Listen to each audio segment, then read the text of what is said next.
प्रभु यीशु मसीह के महान और सामर्थी नाम से आज के इस दिन के लिए मैं परमेश्वर का धन्यवाद देता हूं। परमेश्वर भला है और उसकी भलाई की बातें परमेश्वर ने हमारे जीवन में लगातार की है।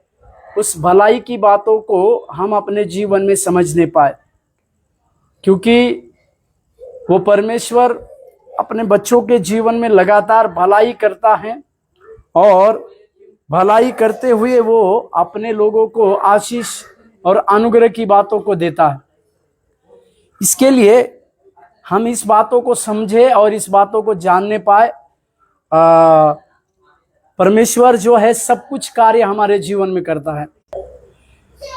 यहाँ तक कि इब्रानी का लेखक परमेश्वर के बारे में कहता है, वो प्रभु आज कल और युगान युग एक सरी का परमेश्वर है कह के वो कहते हैं। मतलब परमेश्वर नहीं बदलने वाला परमेश्वर है। मनुष्य का स्वभाव बदलने वाला हो सकता है और है ही, परंतु परमेश्वर जो है कभी बदलता नहीं है। इस बातों को आप और हम समझने की जरूरी है, इस बातों को आप और हम जानने की जरूरी है। इसके लिए परमेश्वर के लिखित वचन का अगर आधार हम लेते हैं तो परमेश्वर की दया और परमेश्वर के अनुग्रह की बातें हम स्मरण करने पाए।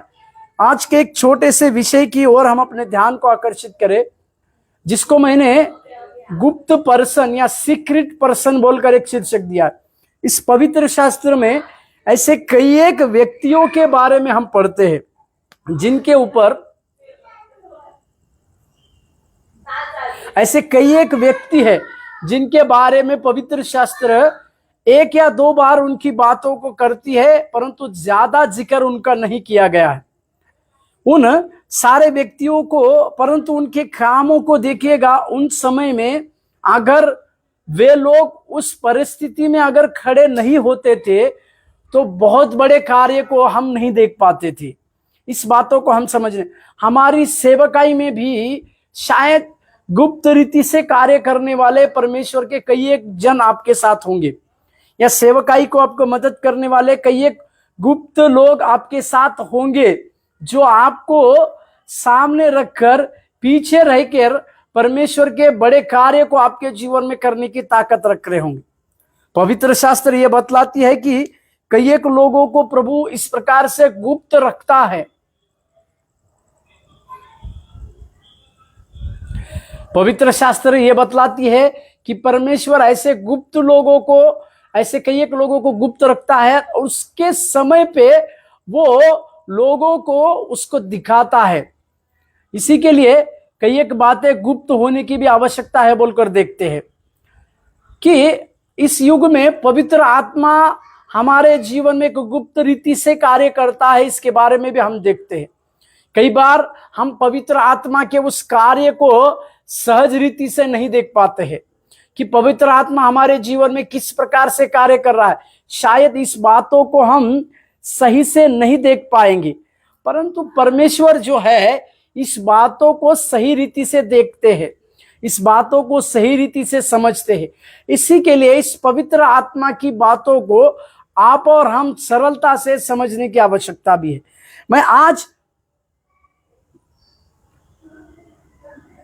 पवित्र आत्मा की बातों को भी हम समझने की आवश्यकता है, जो गुप्त में हमारे जीवन में कार्य करता है। आज मैं आपके सम्मुख में दो ऐसे व्यक्तियों को ला रहा हूं जिसके बारे में हम सीखेंगे आज के इस अध्ययन में।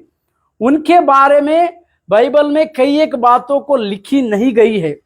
उनका जिक्र शायद एक ही अध्याय के कुछ वचनों में ही आता है, परंतु उनके कार्य, जैसे मैंने कहा, उनके कार्य जो है उस समय में बहुत ही अच्छे थे और उनके किए हुए कार्य के अनुसार उन्होंने बड़े कामों को अंजाम को दिया। इस बातों को आज के इस अध्ययन में हम करने पाए। प्रभु के नाम की महिमा। उसका उन व्यक्तियों, दो व्यक्तियों का नाम, जो दो स्त्रियां थी, उनका शिप्रा और पुआ बोल के दो स्त्रियों का जिक्र मैं कर रहा हूं। दो स्त्रियां जो है शिप्रा और पुआ, ये दो स्त्रियों के बारे में आज हम कुछ अध्ययन करेंगे। हालांकि ये नर्स थे जिसको दाई बोल के कहा गया है। निर्गमन के पहले अध्याय में इनका जिक्र होता है। निर्गमन का पहला अध्याय मूसा के बारे में, मूसा के जन्म के बारे में कहता है। परंतु उस समय की परिस्थिति क्या थी, उस समय के लोग किस प्रकार से थे, इसके कई एक बातों में ये शिप्रा और पुआ, ये दोनों कैरेक्टर जो है, इन्होंने उस समय अपने जान को जोखिम में डालकर किस प्रकार से कार्य किया, इसके बारे में हम देखेंगे। मेरे साथ खोलिएगा निर्गमन की पत्री पहले अध्याय और उसके 15वें वाक्य। निर्गमन की पत्री उसके पहले अध्याय 15 वाक्य से 21वें वाक्य तक की बातों को में ही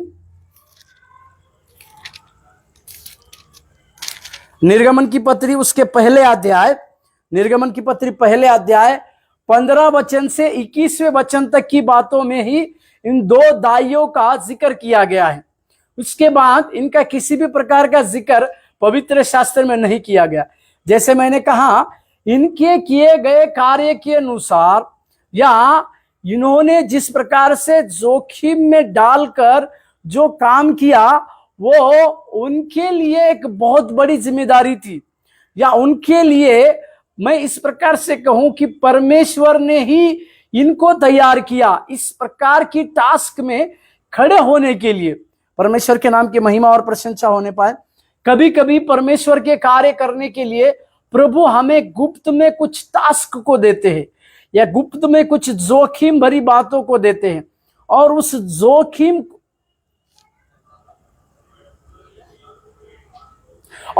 जोखिम भरी बातों को पूरी करने के लिए परमेश्वर जो है हमें तैयार करते हैं, ताकि हम आगे के कार्य को परमेश्वर के द्वारा अनुमति दे सके। निर्गमन पहले अध्याय के 15वें वचन में इन दोनों का बात है।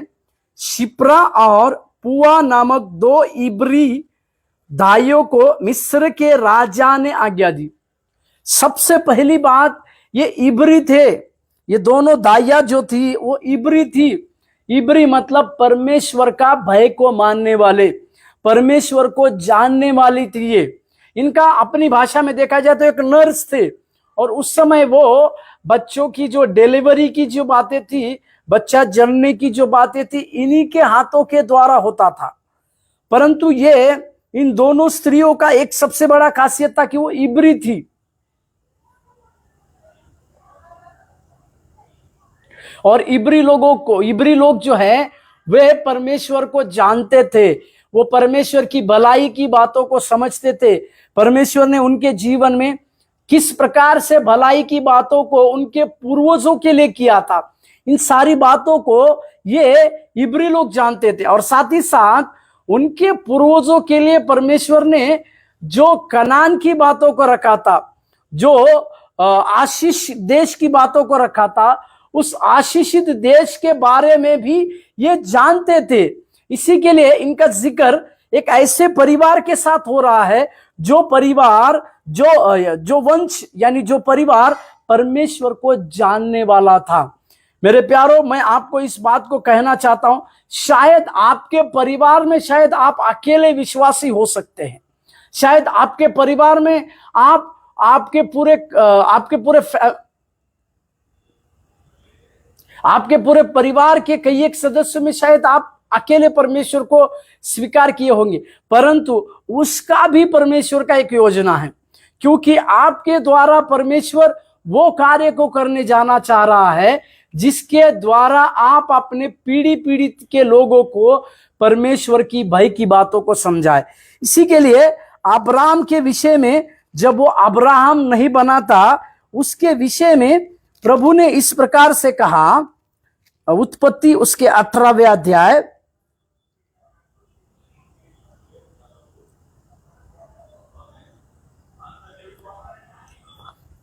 अब्राहम 18वें अध्याय 18वां वचन देखिएगा। सारी जातियां उसके द्वारा आशीष पाएंगी। और उत्पत्ति के 18वें अध्याय के 19वें वाक्य को देखिएगा। क्योंकि मैं जानता हूं कि वह अपने पुत्रों को, परिवार को जो उसके पीछे रह गए जाएंगे, आज्ञा देगा कि यहोवा के मार्ग में अटल बने रहो और धर्म और न्याय करते रहो, ताकि जो कुछ यहोवा ने अब्राहम के विषय में कहा है उसे पूरा करे। अब्राहम के बारे में परमेश्वर की एक इच्छा थी कि अब्राहम से तो परमेश्वर एक बड़ी जाति और आशीषित जाति तो जरूर और जरूर बनाएगा ही।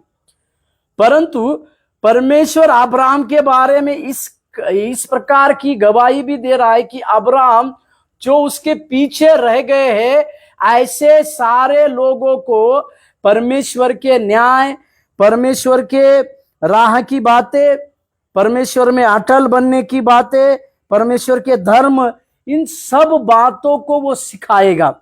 प्रभु के नाम की महिमा और प्रशंसा होने। इसी प्रकार के कैरेक्टर जो है इस इब्रू लोगों में थे। वे परमेश्वर के धर्म की बातों को जानते थे, परमेश्वर के न्याय की बातों को जानते थे, परमेश्वर की भलाई की बातों को जानते थे, और परमेश्वर ने किस प्रकार से ख्याल किया था इन सभी बातों को भी वो जानते थे। इसी के लिए इब्रू के लोगों के बारे में बाइबल कई एक बातों को लिखती है। अभी इस राजा ने इस दाइयों को रखा था, और ये दाइयों का काम था कि जो बच्चा जनने वाली स्त्रियां थी उनके पास जाके उनका बच्चा को देखा जाए या उनका डिलीवरी किया जाए। तब राजा ने उनको एक आज्ञा दी है। 16वें वचन, निर्गमन 1:16। निर्गमन 1:16, जब तुम इब्री स्त्रिया को बच्चा उत्पन्न होने के समय प्रसव के पत्थरों पर बैठी देखो, तब यदि बेटा हो तो उसे मार डालना, और बेटी हो तो जीवित रख देना। यहां पर राजा के द्वारा एक आज्ञा आती है। वो आज्ञा ये थी कि अगर इब्रू स्त्रियों में से अगर बच्चा जनने की बात हो, बेटा जने तो उसे मार डालना, और बेटी रहे तो उसे रख लेना। मतलब एक अजीबोगरीब बात वहां पर हो रही है, क्योंकि फिरौन को इस बारे में पता था। फिरौन के बाद एक राजा, एक परमेश्वर के द्वारा एक मूसा जो है जन्म लेने वाला था, जो एक राजा के रूप में रहेगा। मूसा का जन्म होना यानी मिस्री लोगों को उनके गुलामी से छुड़ाने की बात थी। परंतु फिरौन राजा को इस प्रकार से भय आया कि मेरे बाद और कोई राजा ना हो। इसी के लिए उसने इस प्रकार से सोचा कि मेरे बाद कोई भी राजा नहीं होना है। इसी के लिए वो लड़कों को मारने की आज्ञा को दे रहा है। मेरे प्यारों, इसी बातों को यीशु मसीह के जन्म के बारे में भी हम देखते हैं। 2 साल के नीचे जब यीशु मसीह का इधर जन्म हो रहा है, तो वहां राजा के द्वारा आज्ञा मिलती है कि 2 साल के नीचे के सारे लोगों को मार दिया जाए। और इसी के लिए मत्ती के किताब में इस प्रकार की बातों को देखिएगा। एक तरफ पूरे दुनिया में जो उस जगह में एक मृत्यु का तांडव हो रहा है,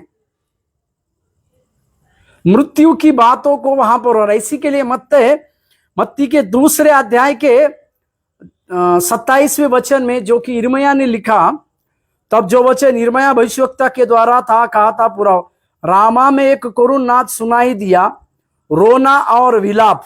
यहां पर देखिएगा, मतलब अपने बच्चों को अपने सामने मरा हुआ देखने की बातें उस समय उन मां की देख रही है। एक बड़ा दुख, एक बड़ा विलाप वहां पर पूरे उस नगर में शायद छाया होगा, क्योंकि उनको इस दोनों दाइयों को इस प्रकार से आज्ञा दी थी कि लड़का अगर पैदा हो तो उसे मार डालना है।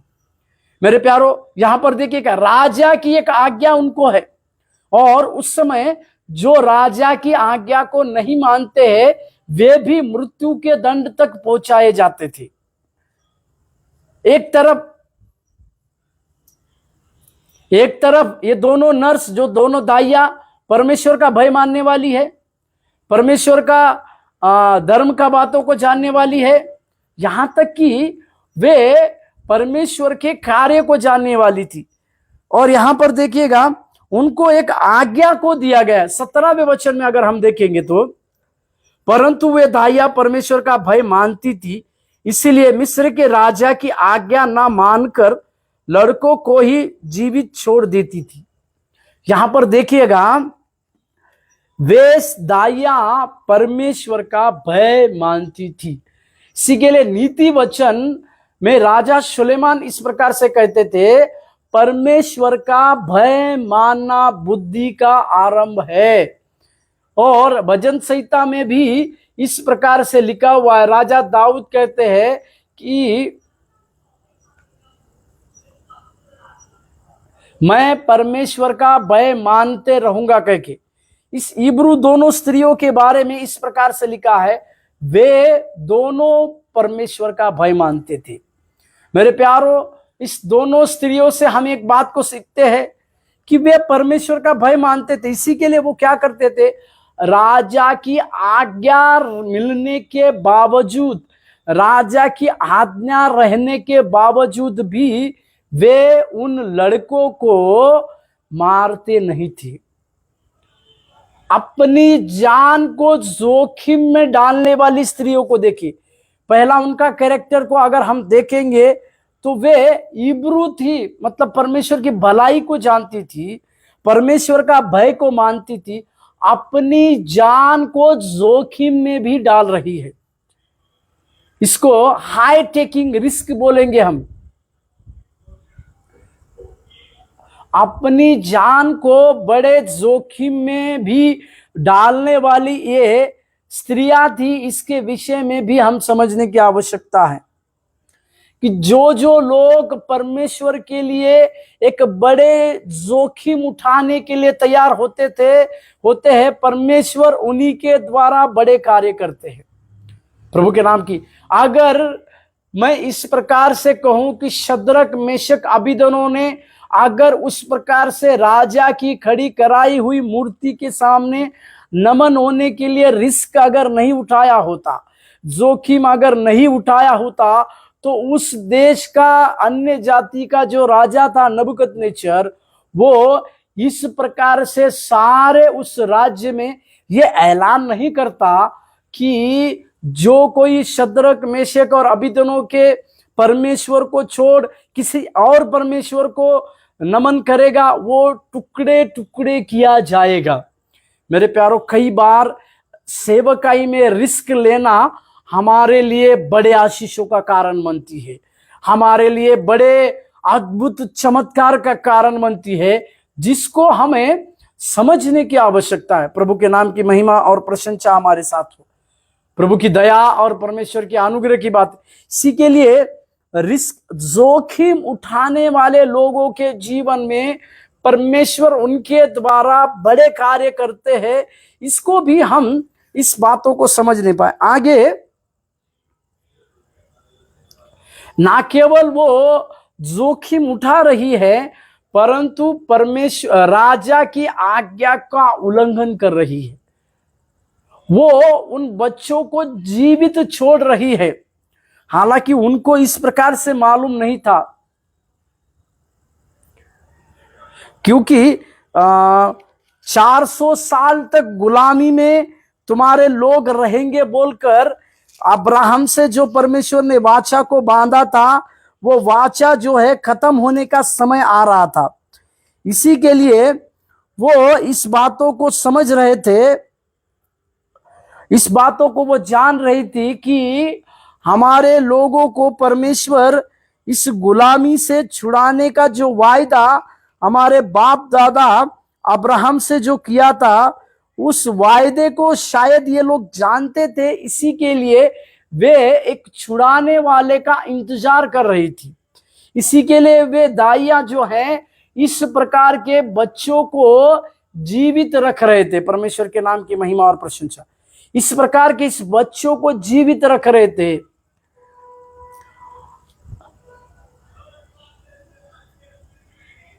इस प्रकार से बच्चों को वो जीवित रखना मतलब इनडायरेक्टली ये परमेश्वर के उस वायदे को पूरा करने के लिए सिद्ध होते जा रहे।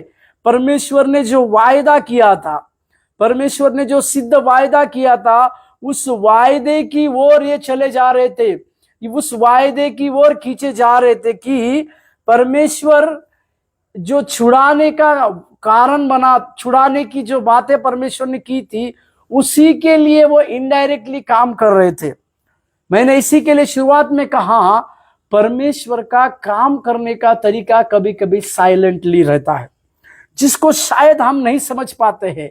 शायद ये दाइया केवल इस प्रकार की बातों को करने की सोच रही थी कि हम अपने लोगों के वंशज को, अपने लोगों के बच्चों को ना मारे, इस प्रकार की शायद उनकी सोच होती होगी।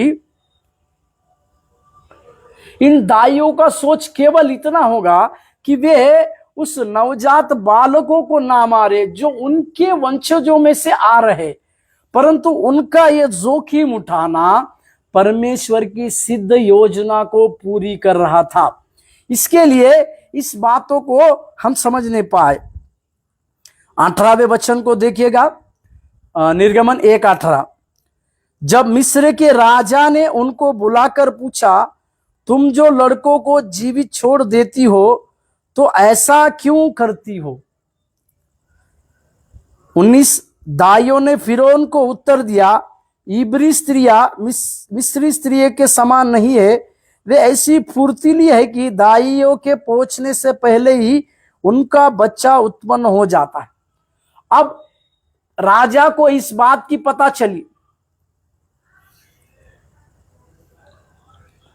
राजा को शायद किसी से ये बात पता चली कि ये दाइया जो है लड़कों को जीवित छोड़ रही है, परंतु उन्होंने राजा को इस प्रकार से झूठ कहा कि जो इब्री स्त्रियां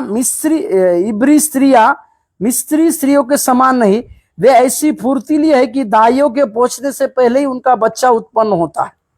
मतलब वे इस प्रकार से राजा को कह रही है कि मिस्री स्त्रियां जो है वे इतनी फुर्तीली होती है कि उनके जाने से पहले ही वो बच्चा को जन्म देती है। मतलब राजा को एक प्रकार से वो झूठ इसी के लिए बता रही है कि राजा को उनके ऊपर किसी भी प्रकार का डाउट ना हो। और आगे देखिएगा, इसीलिए परमेश्वर ने दाइयों के साथ भलाई की। हालेलुया।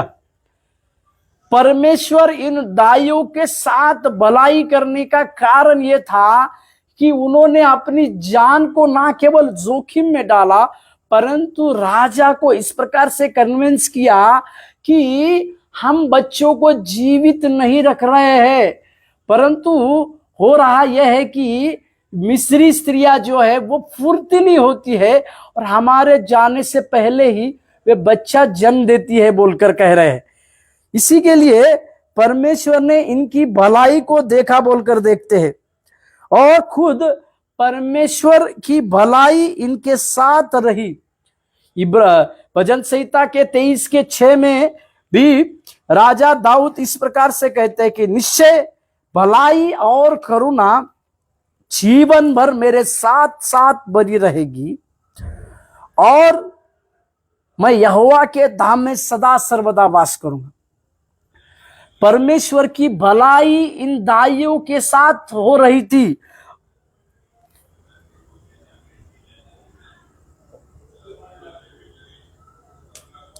परमेश्वर की भलाई इन दाइयों के साथ थी। आगे, और वे लोग बढ़कर बहुत सामर्थी हो गए। हालेलुया। जिनके साथ परमेश्वर की भलाई होती है, जिनके जीवन में परमेश्वर लगातार भलाई के कार्य करता है, वे लोग सामर्थी बनते हैं। हालेलुया प्रभु। क्योंकि परमेश्वर अपने प्रताप की बातें, परमेश्वर अपने सामर्थ्य की बातें उस समय फिरौन के ऊपर दिखाना चाहता था। इसी के लिए परमेश्वर ने इस प्रकार की बातों को किया। प्रभु के नाम की महिमा और प्रशंसा हमारे साथ होने पर। और यहां पर लिखा है कि वे लोग जो इब्री लोग थे यानी मिस्री लोग थे, वे बहुत ही सामर्थी हो गए। 21वें वचन को देखिएगा, इसीलिए कि दाइया परमेश्वर का भय मानती थी, उसने उनके घर बसाए।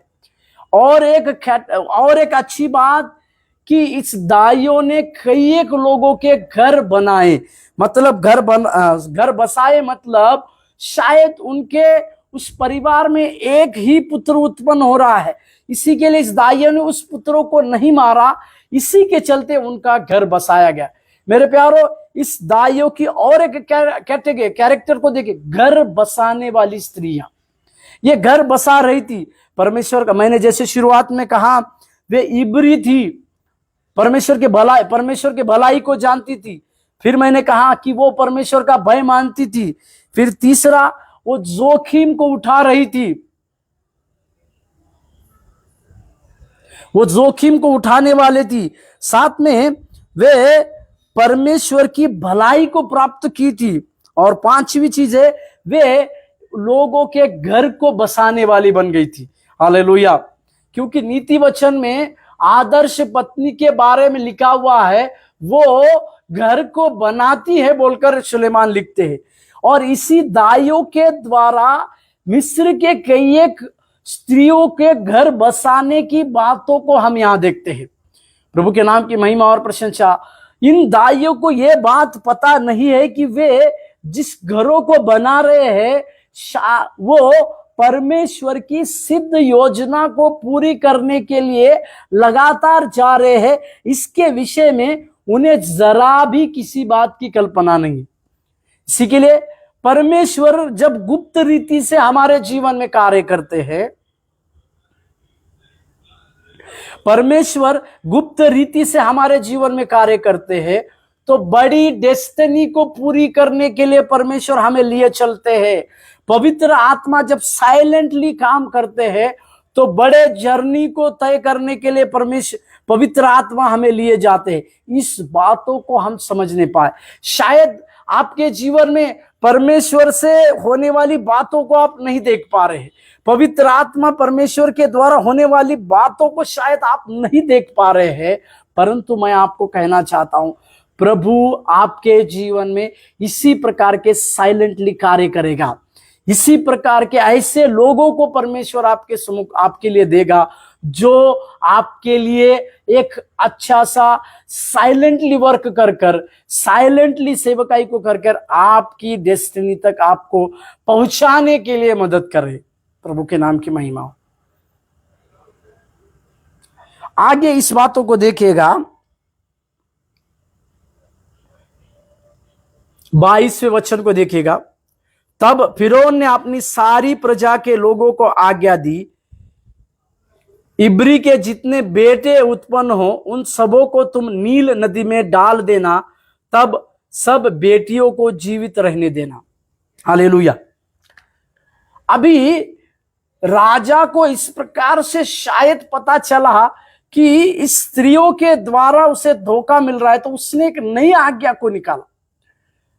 यह नई आज्ञा थी कि बेटा उत्पन्न हो तो उसे नील नदी में फेंका जाए। यही एक प्रकार की आज्ञा यीशु मसीह के जन्म होने से पहले निकाली गई थी कि बालक बच्चों को मार दिया जाए। और यहां तक कि वो राजा ने नाम लिखवाई की बातों को भी किया था। प्रभु के नाम की महिमा और प्रशंसा होने। जब परमेश्वर बड़े ऐसे व्यक्ति को जन्म देने की बातों को कर रहा है, तो शत्रु जो है मृत्यु की आत्मा को लाना चाहता है, ताकि वो बच्चे के ऊपर उस मृत्यु की आत्मा हो। परंतु शत्रु के कार्यों के ऊपर काम करने वाला परमेश्वर है। शत्रु के कामों को खुल्लम खुल्ला तमाशा करने वाला परमेश्वर है। जो राजा राजमहल में इस प्रकार की आज्ञा बना रहा है कि बालक जो जन्मे उसे नील नदी में फेंका जाए, परंतु उसी राजमहल में एक व्यक्ति एक बालक के रूप में पहुंचाया जा रहा है, जिसका नाम मूसा है। प्रभु के नाम की महिमा और प्रशंसा होने पाए। अभी ये एक बातों को देखिएगा, नील नदी में बच्चे को फेंकने की बातें तो हो रही है, परंतु मैं धन्यवाद देता हूं उस राजा के पानी का, उस टैंक का। शायद उस समय राजा का उस महल का पानी जो है खत्म हो गया होगा, या कम हो गया होगा। इसी के लिए राजा की बेटी उसने अपने कुछ सहेलियों के साथ वो नहाने के लिए उसी नील नदी में जाती है जहां पर बच्चे फेंकने की आज्ञा की गई थी। इस बातों को आप समझिएगा।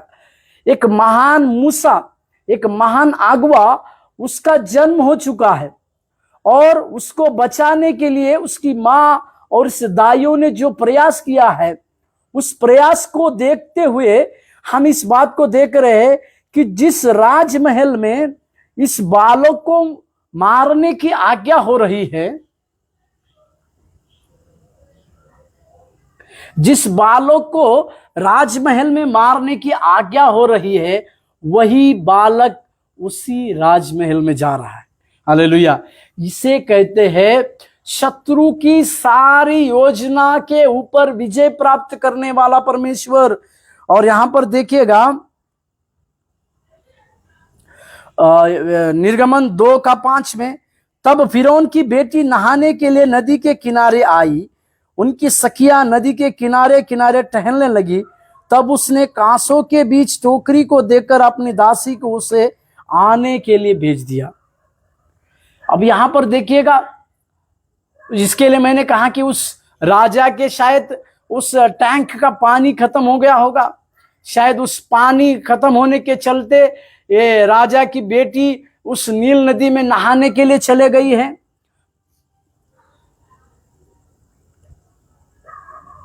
परंतु ये सारी बातें जो है परमेश्वर की योजना के अनुसार थी, जिसे अगर दूसरे अध्याय में एक वचन को अगर हम देखते हैं, दूसरे अध्याय के दूसरे वचन में, वह स्त्री गर्भवती हुई और उसके एक पुत्र उत्पन्न हुआ, और यह देखकर कि वो बालक सुंदर है, उसे 3 महीने तक छुपा रखा। एक लेवी के वंश की स्त्री से, लेवी के घराने के एक पुरुष ने, लेवी के वंश से, देखिएगा, एक लेवी के घराने के एक पुरुष ने लेवी के वंश के स्त्री से विवाह किया। लेवी वंश जिसे छोटा वंश कहा जाता है, एकदम छोटा वंश कहा जाता है, उसी के वंश में से एक बालक उत्पन्न हो रहा है। और उसके दूसरे वचन में, बालक सुंदर था।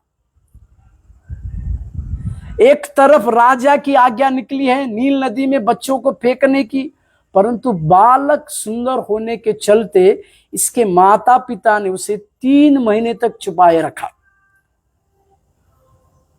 और तीसरे वचन को, जब वह उसे और छिपा ना सकी, तब उसके लिए सरकंडों की एक टोकरी लेकर उस पर चिकनी मिट्टी और राल लगाई और उसमें बालक को रखकर नील नदी के किनारे कांसों के बीच छोड़ दिया।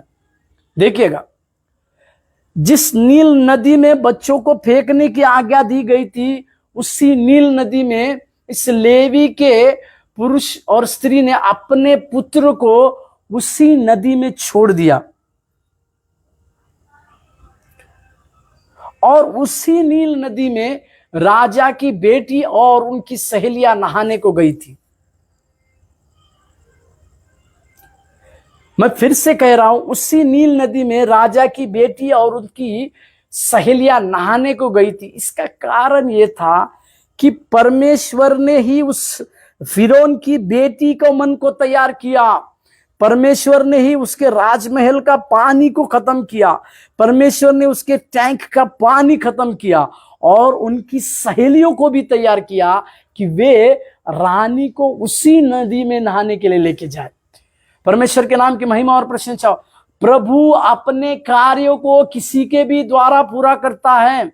इसी के लिए वचन बतलाती है, मैं जब कार्य करना चाहूं तो कौन मुझे रोकेगा। और ये भी वचन बतलाती है कि वो अद्भुत युक्ति करने वाला परमेश्वर है। इसी प्रकार की अद्भुत युक्ति परमेश्वर ने की। और 6 वचन को देखिएगा, निर्गमन 2:6, निर्गमन 2:6, जब उसने उसे खोल कर देखा कि एक रोता हुआ बालक है, तब उसे तरस आया और उसने कहा, यह तो किसी इब्री बालक होगा। ये तरस किसको आ रहा है? देखिए, उसके बाप ने सारे बालकों को मारने की आज्ञा दी थी, उसी के बेटी को तरस आ रहा है। ये तरस की भावना भी परमेश्वर डालता है किसी के अंदर। परमेश्वर ही इस प्रकार की तरस की बातों को डालता है, इसको देखिएगा। और वो ये भी कह रहे कि एक इब्रू बच्चा है, इसका मतलब वो बच्चा बहुत ही सुंदर था। इब्रू बच्चे जैसे उसके माता पिता ने उससे सुंदर है बोलकर लिखा, शायद ये बेटी फिर उनकी उस बच्चे के सुंदरता को देखकर मोहित हो गई थी। परमेश्वर उसे मोहित किए। मैं इस प्रकार से कहूं कि परमेश्वर ने ही उसे इस प्रकार से उस बालक को देखकर मोहित किया गया, ताकि उसके ऊपर तरस खाए और मोहित किया। और कहा, सातवें वचन, तो बालक की बहन ने फिरौन की बेटी से कहा, क्या मैं जाकर इब्री स्त्री से किसी दाई को तेरे पास बुला ले आऊं जो तेरे लिए बालक को दूध पिलाए? 8वां वचन, फिरौन की बेटी ने उससे कहा, तू इस बालक को ले जाकर मेरे लिए दूध पिलाया कर और मैं तुझे मजदूरी दूंगी। तब वह स्त्री बालक को ले जाकर दूध पिलाने लगी। उसी बालक की बहन ने ही जो उस राजा की फिरौन की बेटी के आसपास उसकी काम कर रही थी, जब उसने देखा कि ये वही, जब उसने देखा कि इब्रू है, तो वो किसी दाई को मैं लाती हूं इसके लिए दूध पिलाने के लिए कहती है और वो चली जाती है। 10वां वचन, जब बालक कुछ बड़ा हुआ तब वो फिरौन की बेटी के पास ले गई और वह उसका बेटा ठहरा और उसने यह कहकर उसका नाम मूसा रखा, मैंने इसको जल से निकाला है। Hallelujah, hallelujah. इसी राजा की बेटी ने उसका नाम मूसा रखा, क्योंकि वो ये कह रही थी, इसको मैंने जल से निकाला। मेरे प्यारो, आगे चलकर यही बेटा मूसा जो है उसी राजमहल में पड़ा, क्योंकि यहां तक नए नियम में इस प्रकार से कहते हैं कि 40 साल तक मूसा को कई एक विद्याएं सिखाई गई, यहां तक कि मूसा जो है और फिरौन के बाद उसका अधिपति होने के लिए प्रेरितों के काम 7वें अध्याय 21वें वचन को देखिएगा। प्रेरितों के काम 7वें अध्याय 21, जब फेंका दिया तो फिरौन की बेटी ने उसे उठा लिया और अपना पुत्र करके पाला। मूसा को मिस्रियों की सारी विद्या पढ़ाई गई और वह वचन और कर्म दोनों में सामर्थी हो गया। 40 साल तक इसी मूसा को उस फिरौन की रानी का पुत्र कहलाया गया। यहां तक कि इस मूसा को 40 साल तक कई प्रकार की विद्याओं को सिखाया गया, यहां तक कि वो फिरौन के बाद उत्तराधिकारी की भी बातें हुई। मेरे प्यारों, मैं यहां पर एक बात को कहना चाहता हूं, धन्यवाद देते हैं आज की वो जिसको मैंने शिप्रा और पुआ, उस दोनों दाइयों के जीवन के द्वारा मूसा एक बड़ा अगवा ना केवल बचाया गया, परंतु यही मूसा के द्वारा 6 लाख पुरुष उस मिस्र से निकाले गए। इसी के लिए हमारी शुरुआत शायद छोटी हो सकती है, परंतु अंत में परमेश्वर उसकी बड़ी बातों को हमारे जीवन में देगा। इसी बातों को हम समझ नहीं पाए कि इस पुआ और शिप्रा के द्वारा मूसा का बचाया जाना परमेश्वर की योजना को था, और जिस राजमहल से आदेश निकला उसी राजमहल में मूसा गया। इसका अर्थ यही होता है, शत्रुओं के कामों के ऊपर विजय प्राप्त करने की ताकत परमेश्वर के हाथों में है, और शत्रुओं के कामों को तहस नहस करने के लिए प्रभु पर्याप्त है। परमेश्वर इस दोनों स्त्रियों के द्वारा, शिप्रा और पुआ, इन दोनों दाइयों के द्वारा, और फिर फिरौन की उस बेटी के द्वारा अचंभित रीति से उस मूसा का बचाया जाना, और अचंभित रीति से उस फिरौन की बेटी के द्वारा मूसा राजमहल में पहुंचाया जाना, ये सारी बातें हमें ये सिखाती है कि परमेश्वर आश्चर्य कर्म करने वाला प्रभु है। आज के सत्र में हम यहां पर खत्म करें। इन दोनों स्त्रियों के जीवन में आप अध्ययन करेंगे तो कई एक प्रकार की बातों को आप सीख पाते हैं। आइए प्रार्थना करें। स्वर्गीय परमेश्वर प्रभु, हम धन्यवाद और स्तुति प्रशंसा करते हैं। आप विश्वास योग्य है, इसी के लिए प्रभु जी आपने उन दाइयों के मन में भय की बातों को रखा, इसके लिए धन्यवाद देते प्रभु जी। सीक्रेट पर्सन के जीवन से प्रभु जी हम जो सीख रहे हैं उसी के लिए आपको धन्यवाद देते हैं, स्तुति प्रशंसा और महिमा करते हैं। आप ही को आदर देते हैं प्रभु जी, आप ही को महिमा देते प्रभु जी, आप ही को प्रशंसा देते। सहायता कीजिए यीशु मसीह के नाम से मांगते हैं, आमीन आमीन। प्रभु आप लोगों को आशीष दे। धन्यवाद।